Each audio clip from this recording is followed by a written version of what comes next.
The first couple months of the NBA season, we're basically at the kind of unofficial inflection point, the unofficial kind of start of the season. The league tried to creep that a little bit earlier and earlier with this NBA Cup in-season tournament, where these group stage games have been going on for about a month. The final is on Tuesday night, December 17th, and then of course Christmas Day, which is kind of the real start that people have looked at for a very long time. And I don't think I've ever used this term, but it's popular among writers like you and I suppose, Ben. And I think that there has just been a vibe shift, like I said, around this sport, which I love a lot and have covered closely for a while. I believe you have experience doing the same. Yep. And maybe I'm picking this season a little bit arbitrarily. Maybe a lot of these trends have been going on for a while, but I'll just set the stage of my shift at awful announcing literally today on Tuesday, where for most of the show on the Pat McAfee show today, they were just laughing, just openly mocking how little anybody was going to care about this final, which, by the way, is broadcast on the same network that they are. Even as they're interviewing Shams Charania from Las Vegas for this event, they're saying, let's go ahead and remind everybody that this game is happening because nobody knows and nobody cares, blah, blah, blah. Typical Pat McAfee kind of, jokester stuff. And then Jason McIntyre on the herd basically at the same exact time in the same exact slot they basically have a whole segment, him and Colin Cowherd, breaking down all the things that are wrong with the league. And Jason McIntyre takes a shot at TNT and inside the NBA. So I say all of that to just point out how negative and almost mocking the sports media world seems to be. We have some numbers and some ratings and things we can maybe talk about as we go through this conversation, but why is the conversation around the league so negative right now? And where did we go wrong? What's going on here? Yeah, I don't know. If I did know, I'd be making a lot more money than I'm making currently. In terms of like where we went wrong, I just wonder if like people have always had issues with the NBA or beliefs about the NBA and its current product, and the ratings this year are giving them. It's created like this open season. It's like, hey, we have these like tangible ratings that are out here. We can point to this and tangibly say now like something is broken with the NBA. You had, I think it was Jimmy Traina at SI. He had reported that WWE had beat the in-season tournament semifinals, which turned out to not even be true. And so like you just have this like this data now that you can point to, but I don't know. It does seem like I don't know how, like you cover and follow the league way more closely than I do at this point, which is maybe part of the issue that people like me are not following the league as closely as they were even 4 or 5 years ago. But what is the issue that people are having? Because all I see is people saying like the ratings are down. Look, the ratings are down. And it's like, yeah, they are, but like the ratings are down for everything except the NFL, like everything across the board. People are watching TV less. So I guess that would be my question is, yeah, the ratings are down, but do we know the interest is down? Because I think now we have enough evidence that ratings doesn't necessarily equal interest. Absolutely. I think that there is a difference. There's a difference in terms of like, do people like the sport less or like the game less in a real way, or are we using the wrong things to measure that? That's kind of an unanswerable question, but I think you're right to distinguish between those things.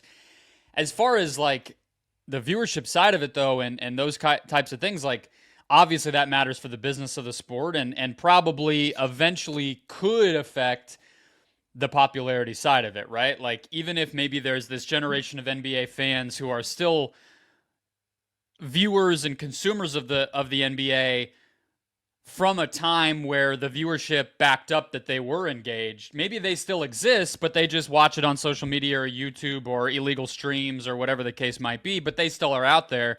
I think if you look forward, part of the reason this conversation does matter is if the viewership isn't there now, what are we looking at in 10, 15, 20 years where those people maybe never got sucked up into that vacuum and there are no people to even be watching the YouTube or the illegal streams before long. But I kind of prepping for this, I found a Reddit post on r/basketball that I think kind of summed up at least like the bullet points we can go through. And a lot of these we've written about at Awful Announcing, like Shaq talked about the 3-point barrage being a problem, and Nick Wright talked about the same thing kind of in the opening week and got a lot of attention. He also talked about load management. That conversation has been going on for a very long time before this year. But the one that honestly I come down on, which would kind of kill two birds with one stone, Ben, is the season just way too long. Mm-hmm. And not only does that make it a problem in terms of convincing people to watch and the importance of games and all the things that the NFL has, fully figured out here, but it also, I would hope, would cut down on this load management and injury side of things, which the league just cannot solve no matter how many award restrictions they put in place or punishments they try to hand down for various things. They just can't convince players and teams to put their stars out on the court as close to 100% of the time as possible. If there's fewer of them, you'd hope that gets solved. So that just what's so crazy about that one, though, is it just gets so quickly dismissed. Is it crazy to think that a sport could shorten its schedule in a world where basically that's never happened? Like, is it just impossible that we could get there? Well, I think that my issue with the league, or at least like my half-baked theory on where things are going wrong, is I don't even think it's that the regular season doesn't matter. It's this perception that the regular season doesn't matter. And I think that that's tied into there's too many games in the regular season. And so if Donovan Mitchell takes a night off, it's not the end all be all for the Cavs. Whereas before you had players, routinely playing 75, 80 games. I think that I don't know why I just singled out Donovan Mitchell. He's actually like one of the more durable stars. I should have just singled out like, Kawhi Leonard or Joel Embiid. Anyways, and then you have, teams coasting through the regular season and activating this quote unquote switch come playoff time. And I can just speaking from my own experience following the Cleveland Cavaliers, like that was a real thing, was these LeBron James teams would not care at all during the regular season. And then you would just know they were going to blow through the East come playoff time. And it always happened. And so, can we pick up on that thread? Because in the NFL, we just call that parity and we celebrate it. If there's like a feisty 9-8 team or 10-7 team that we kind of know maybe their QB missed a couple games or they were in a hard division and they are a wild card team that we think could make it, we're kind of hyped about that. And we don't say, oh, well, that means the regular season actually next year, let's not watch it because they lost 7 games, but they're actually pretty good. So screw it.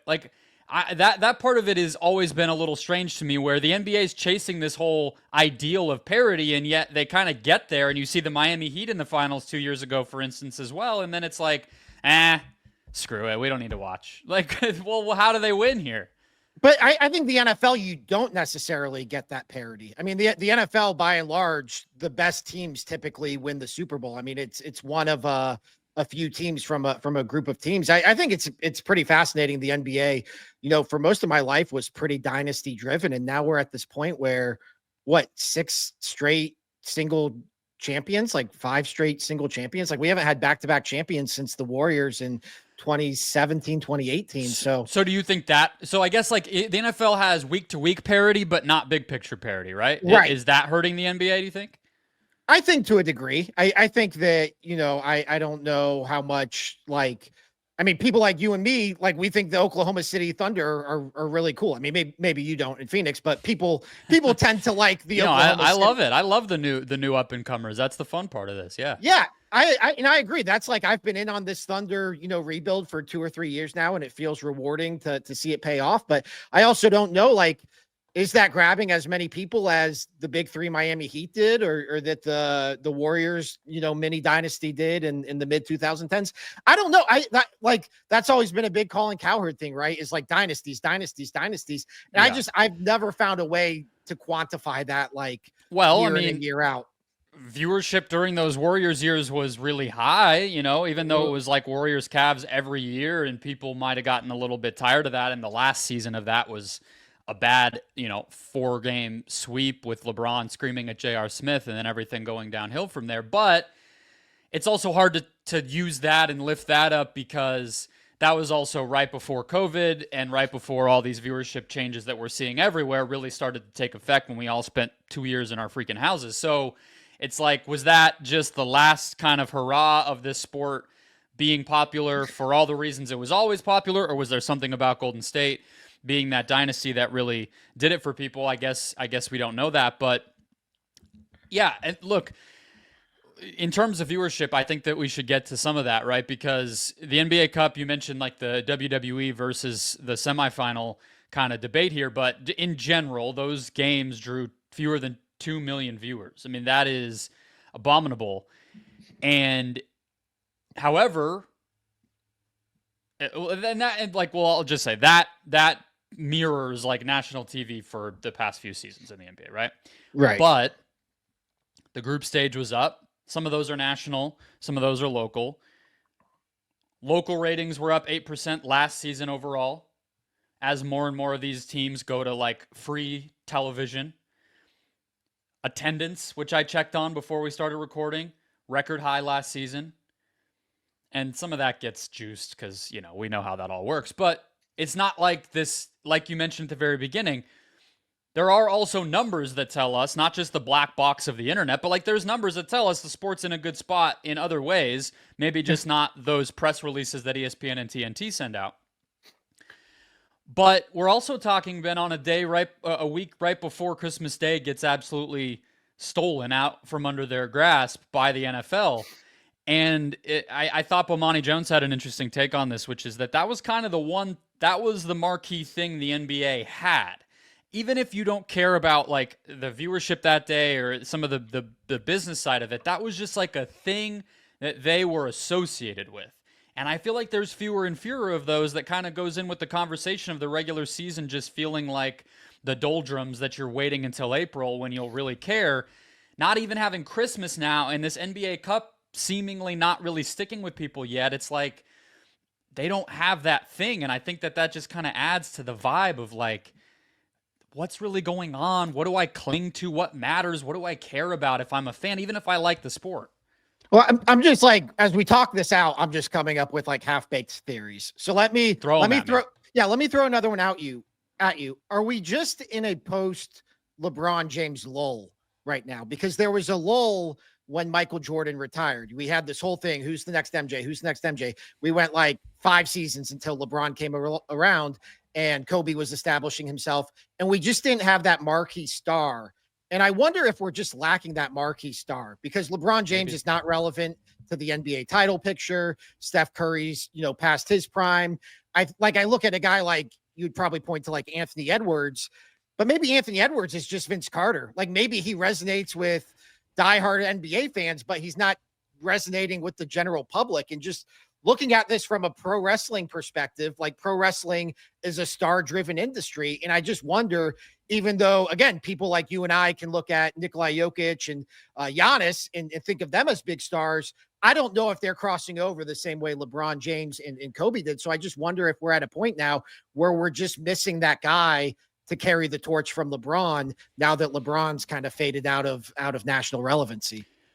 I think that it is a great theory. Like there's a lot of people that get upset that the NBA doesn't like market teams and they just market stars. I just feel like basketball history has told us what people care about with this sport. I mean, and the literal structure of the sport, it's built, you see them, you know them. Only one person has the ball on a lot of possession. Like, I mean, that is what it is. I think that leaning more into the stars is what they should do. And maybe you're right that they just don't have those guys yet. Like we talked about with the dynasty conversation, a lot of the teams that had those dynasties or players that had those dynasties are still the ones that rate the best. Curry, LeBron, KD. We haven't found the replacements for those guys and their teams in terms of popularity yet. And it like kind of goes into the parity conversation, right? Where are you able to have stars break through like that if every year Nikola Jokic got eliminated in the second round. He's in the finals. Okay, he has his moment. How do we like that was the big conversation in 2023. How do you market Jokic? He's a weird personality. He's quiet. He's foreign. But here he is. Like, let's do this. and then he's gone, and then he underperforms, and now his co-pilot in Denver is hurt, and they're in a weird season, and it's just kind of like the churn of all of this stuff maybe is limiting in some way of building that up in the right ways that might have it be front of mind for more people. It's also this next generation of stars. I don't, a lot of people point to the players, us having more foreign stars, which I've never really bought as an excuse, because I think a guy like Luka has largely resonated with the general public. But I also think that along with that has come a lot of these quote unquote unicorns. And I don't know how much like 7'5" guys resonate with the general public. Like especially if they play like Victor Wembanyama, where he plays like Jason Tatum. Right. I mean, it's kind of a spectacle, and it's kind of like cool to see every once in a while. But like, I mean, we have a lot of data that tells us big guys don't sell shoes. Like, it's the smaller guys and the guards, and even a guy like LeBron who plays like more like a guard who sells shoes. So I just wonder, like, if we've like reached this like evolution point where like these players are not going to be relatable to us in any way. Well, I think that gets us to one of the other theories, as I'm pulling from this Reddit post again, that I mentioned Shaq has kind of gotten behind, where the unicorns physically and skill-wise are unicorns, or at least they were like 10 years ago when we started talking about that concept. But how they play and what they look like as an entertainment product is not anything unique anymore. So all the unicorns play exactly like everybody else, and they all play like each other. So it stops even mattering outside of the fact that you can like gawk at how long Wembanyama's arms are. It doesn't really matter that he's 7'5", really, in terms of what you're consuming when you turn on his games, right? So I think that there is something to that, but I think that it's a little bit overhyped. I don't buy that the evolution of the game and more threes and things like that is really, really turning people off, because quite frankly, I go right back to what I just said, which is that Steph Curry continues to be the biggest draw in the NBA. So those can't, I can't settle with those both being true, that people hate threes and yet Curry is the most popular player in the NBA. Like, well, you got to pick one. Yeah, the three thing has always felt like a crutch to me. I've never understood this idea that like this style of play, which actually like I think a lot of people find like enjoyable. Like I understand, like, yeah, you can pull up some box scores and cherry pick some numbers and be like, what are we doing here? But I also think that like a lot of people, like the Warriors, everyone's like, oh my God, this beautiful brand of basketball. Like this brand of basketball is so perfect. We have to blow up the CBA so that, we don't have a cap spike and Kevin Durant joins the Warriors because they've perfected basketball. So I've never bought the three thing. I kind of lean toward my half-baked star power idea right now. I just don't know if we have a star that resonates with the general public.